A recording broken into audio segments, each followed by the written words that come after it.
Esse é um assunto importante, inclusive, para nós nos aprofundarmos. Por essa razão, a gente continua tratando disso e vamos receber um convidado especial, inclusive, um advogado que sempre colabora com a gente aqui na Jovem Pan News, Carlos Kaufmann, advogado criminalista e professor de processo penal pela PUC de São Paulo, a quem agradeço demais pela participação. Doutor, seja bem-vindo mais uma vez aqui à programação da Jovem Pan.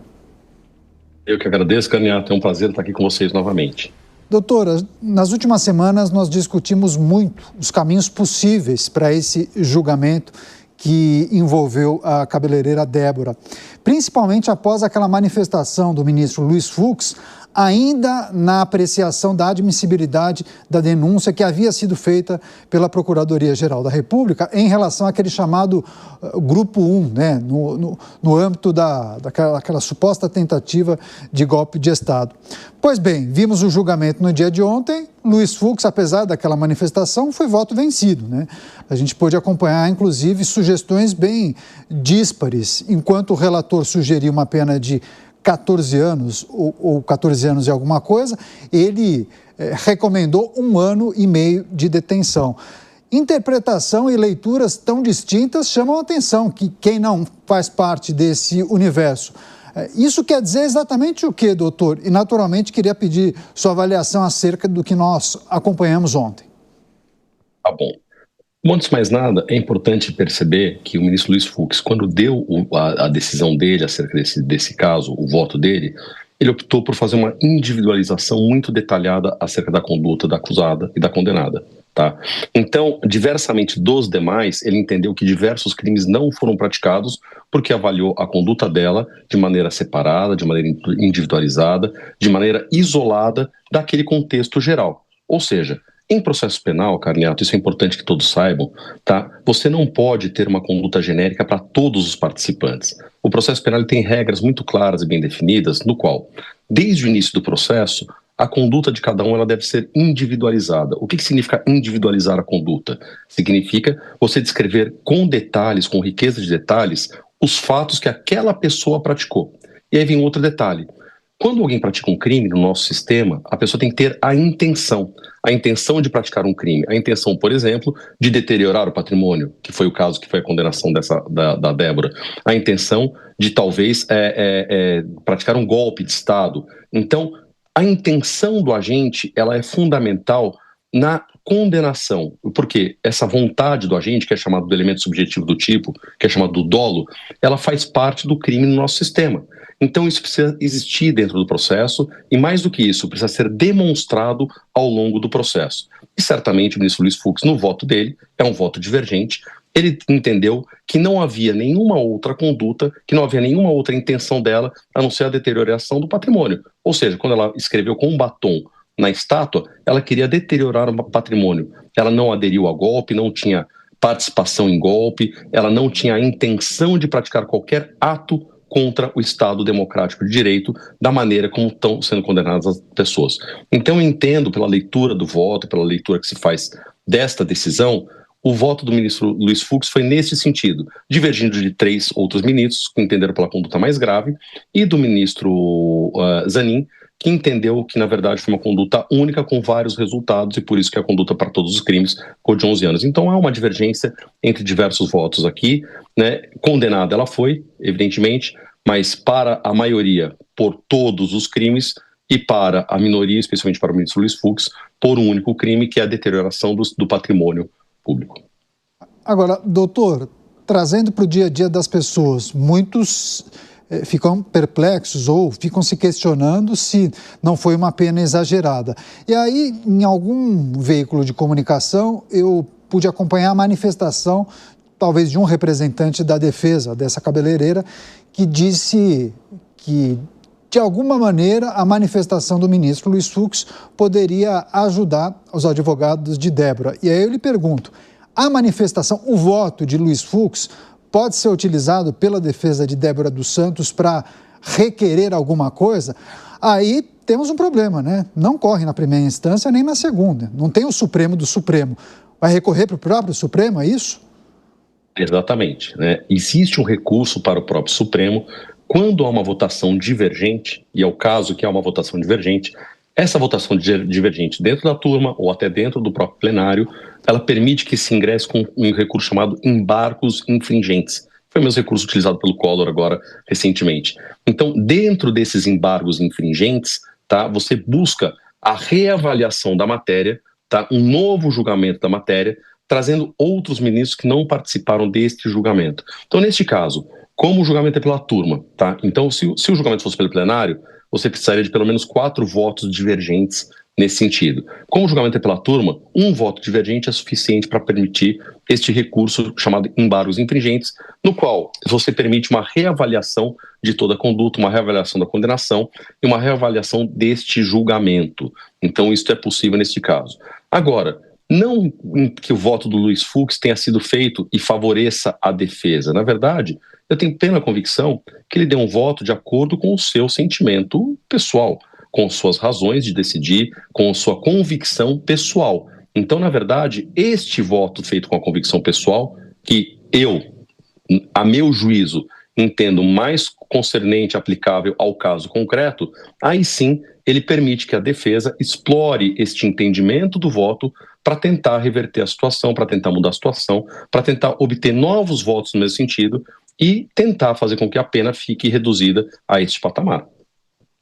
Tratar também da questão que envolve a detenção do ex-presidente Collor, mas antes disso, 2 pontos rápidos que envolvem ainda os atos do dia 8 de janeiro e o PL da anistia. Então vamos tratar de maneira bem sucinta, primeiro especificamente em relação ao caso da Débora, que cumpre uma prisão domiciliar preventiva, né?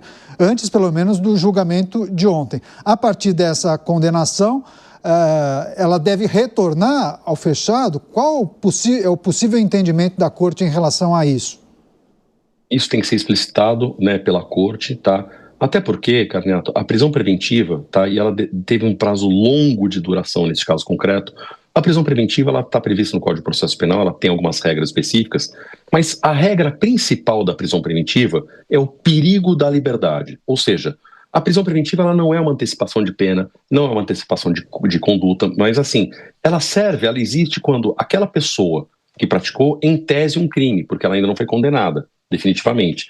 Mas, em tese, ela praticou um crime e ela põe em risco, por algum motivo, a liberdade, o estado das coisas, né? A sua liberdade põe em risco a ordem pública, põe em risco a instrução criminal, que é o processo, tá? Ou põe em risco, assim, ela tem risco de fugir efetivamente, então se vigora a prisão preventiva. A regra no nosso sistema é a liberdade. Esse é o sistema, tanto que é consagrado já pelo sistema que a prisão para a punição, ela só pode se efetivar após a sentença penal condenatória transitada em julgado, ou seja, sobre a qual não cabe mais nenhum recurso. Então, essa prisão antecipada dela, por este longo período, ela, efetivamente, ela foge um pouco da sistemática. E aí entramos naquele assunto que você tocou, da anistia. Por que tanto se discute anistia no nosso sistema hoje em dia? Por que esse assunto está tão em voga? Existe essa polarização, essa discussão tão forte dentro do Congresso Nacional? Justamente em razão daquilo que tem se entendido, que são penas exacerbadas e tratamento absolutamente pesado numa situação como essa. Então, há diversas condutas distintas dentro do mesmo sistema que tem que ser apurado de maneira individualizada. E não foi feito isso no primeiro momento. E diversas pessoas foram presas, estão presas. Lógico que tem vários arquivamentos, tem várias penas pequenas, penas restritivas, mas as penas pesadas da forma que foram cometidas e foram aplicadas, elas realmente estão trazendo uma discussão, né, muito polarizada, infelizmente, mas uma discussão acerca da anistia. Então a população está se mobilizando pelo Congresso Nacional porque está, na verdade, vendo que existe uma certa pressão muito forte dentro desse sistema. E por isso que existe essa discussão da anistia diante o que desencadeou essa discussão, justamente esses processos, prisões preventivas muito alongadas e penas também pesadas. Carlos Kaufmann, advogado criminalista, conversando ao vivo com a gente aqui na Jovem Pan. Doutor, eu peço um instante que o senhor aguarde um minuto. A nossa repórter trará informações sobre o julgamento que trata da prisão do ex-presidente Fernando Collor de Mello, porque depois de pedir aquele destaque, o ministro Gilmar Mendes voltou atrás. Ele desistiu e devolveu a análise para o plenário virtual. A Marília Ribeiro está aqui ao vivo, vai trazer os detalhes, inclusive, dessa manifestação. Marília, a gente pôde acompanhar, inclusive, naquele sistema do STF, né, esse cancelamento da manifestação do ministro Gilmar Mendes. Agora, quando os ministros poderão voltar a registrar os votos em relação a esse caso? Já a partir da segunda-feira? Conta pra gente. Isso mesmo, Daniel. Segunda-feira, a partir das 11 horas da manhã. Vale a gente relembrar um pouquinho desse caso, né? Mesmo que ele tenha acontecido aí, os desdobramentos de quinta para sexta-feira, mas muita coisa acabou acontecendo. Isso porque, na quinta-feira, o ministro do Supremo Tribunal Federal, Alexandre de Moraes, que é relator do caso que envolve o ex-presidente da República e ex-senador Fernando Collor de Mello, acabou rejeitando os recursos que eram possíveis em relação a esse caso e determinou a prisão imediata de Fernando Collor de Mello. Ele foi preso na madrugada de sexta-feira no aeroporto de Maceió. Segundo a defesa do ex-presidente, ele estava se deslocando para Brasília para poder se apresentar à justiça. Fato é que ele foi preso e ele continua lá em Maceió. Passou por audiência de custódia e pediu para poder ficar lá no estado. E agora, Fernando Collor, ele está lá no presídio Baldomero Cavalcante de Oliveira, que fica na capital alagoana. Com isso, o ministro Alexandre de Moraes pediu que o presidente da corte, Luiz Roberto Barroso, pudesse levar esse caso para análise dos outros ministros, para que eles pudessem confirmar ou não essa decisão de Alexandre de Moraes. Eles começaram a votar nesta sexta-feira. Tivemos aí, mesmo com esse pedido de destaque do ministro Gilmar Mendes, o que levaria esse caso para o plenário presencial, para ele poder ser analisado presencialmente pelos ministros, e ele acabou cancelando. Mesmo assim, tivemos aí outros ministros que depositaram os seus votos, já formou maioria, ainda faltam votar. O ministro Gilmar Mendes, temos também André Mendonça, Luiz Fux e Nunes Marques. Eles devem votar, neste caso, a partir de segunda-feira. Um dos motivos por esse cancelamento de Gilmar Mendes, Daniel, que a gente acabou levantando aqui em Brasília, é porque na próxima semana não haverá sessão na Suprema Corte. Então, esse caso levaria um pouco mais de tempo para poder ser analisado. E por sua complexidade, o Gilmar Mendes acabou cancelando e ele deve voltar aí a ser julgado pela Corte já a partir de segunda-feira, às 11 horas da manhã. Vale a gente trazer que Fernando Collor de Mello ele foi condenado aí a 8 anos e 10 meses. Essa condenação saiu em 2023, mas por conta dos recursos, ele acabou sendo preso mesmo só apenas agora em 2025, na última sexta-feira, Daniel. É isso, os detalhes em relação a esse recuo de Gilmar Mendes com a Marília Ribeiro, que segue atenta às movimentações e volta ao longo da programação. Obrigado, Marília. Vamos retomar a nossa entrevista com o Carlos Kaufmann, advogado criminalista, tratando das questões que envolvem a condenação da cabeleireira, mas também o julgamento que aborda justamente as questões que envolvem a prisão do ex-presidente Fernando Collor de Mello. Doutor, esse recuo do ministro Gilmar Mendes e o julgamento sobre a prisão do ex-presidente Collor retornando ao virtual. O que a gente pode esperar desse julgamento? Uma definição provavelmente nos próximos dias, né? Sem dúvida. Carneato, primeiro eu queria voltar num tema, né, até porque, como foi falado aqui, né, o ministro Barroso ele levou ao plenário virtual para que os demais ministros pudessem confirmar ou não a decisão do ministro Alexandre de Moraes, que rejeitou um recurso e decretou a prisão. O que significa isso? O julgamento não está encerrado, o processo não está definido de forma irrecorrível. Tá? Então, a partir do momento que vai para um julgamento, seja no plenário virtual, seja no plenário presencial, isso significa que ainda não é uma decisão definitiva. Quando um ministro decide de maneira monocrática, na verdade ele está decidindo, mas ele não consegue pôr fim ao processo sem a decisão dos demais. Por quê? Porque é um órgão colegiado e a decisão ela tem que ser dos ministros, de todos os ministros, ou do plenário, ou de uma turma, dependendo do caso. Então, aí volta naquela outra questão. Como que nós estamos tendo, desde já, um cumprimento de pena por uma decisão que nega seguimento ao recurso, ou seja, não admite um recurso, que precisa ser avaliada pelos demais ministros e que, portanto, não encerrou definitivamente o processo? Isso traz uma insegurança jurídica para todos nós.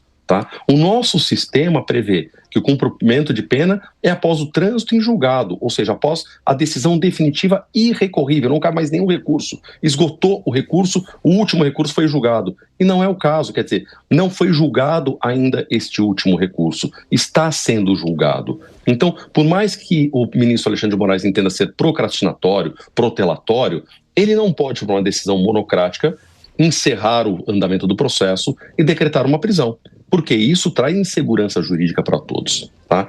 Agora, o processo foi levado para o plenário, saiu do plenário virtual e foi para o plenário físico, presencial. O que seria muito relevante é que, como não vai ter sessão numa semana curta, eu entendo que talvez o ministro Gilmar Mendes tenha determinado que voltasse, até para não causar maiores prejuízos e procrastinações no julgamento do processo. Eu acho viável, eu acho correto nessa situação. Mas lembrando, quando um ministro tira e pede destaque, tira o julgamento do plenário virtual. Virtual é aquele que os ministros eles vão votando, cada um por si, analisando os votos, virtualmente lendo o processo e colocando os votos dele, as decisões lá dentro. E não há o debate presencial entre todos. Então, quando você vai para o plenário presencial, isso é enriquecedor. O plenário presencial, ele permite que discussões e assuntos ou dúvidas ou questões menores sejam avaliadas por todos e debatidas e discutidas no âmbito maior. Então, é uma pena, num primeiro momento, não, independentemente do caso concreto, é uma pena que se mantenha alguns processos no plenário virtual. Eu acho que o plenário presencial ele é enriquecedor sempre, porque permite o debate entre todos os participantes daquele julgamento, tá certo? Agora, o que pode se esperar é que já existe uma maioria formada. Eu acho muito difícil que seja revertida a situação. Já é uma sentença penal condenatória transitada em julgado. Eu acho uma questão processual, então eu acho que, na verdade, questão de dias, aí sim, vai transitar em julgado e aí, evidentemente, vai iniciar o cumprimento da pena que foi imposta ao ex-presidente Fernando Collor. Pois é, também tem o vai e vem, né, da Suprema Corte Brasileira em relação aos casos que envolvem a Lava Jato. Mas isso ficará para um próximo jornal, viu, doutor? Muito obrigado pela gentileza. Carlos Kaufmann, advogado criminalista, nos ajudando a entender um pouco das decisões do Judiciário brasileiro. Grande abraço, bom fim de semana e até breve, doutor. Obrigado, eu que agradeço mais uma vez a oportunidade. Bom final de semana a todos. Muito obrigado.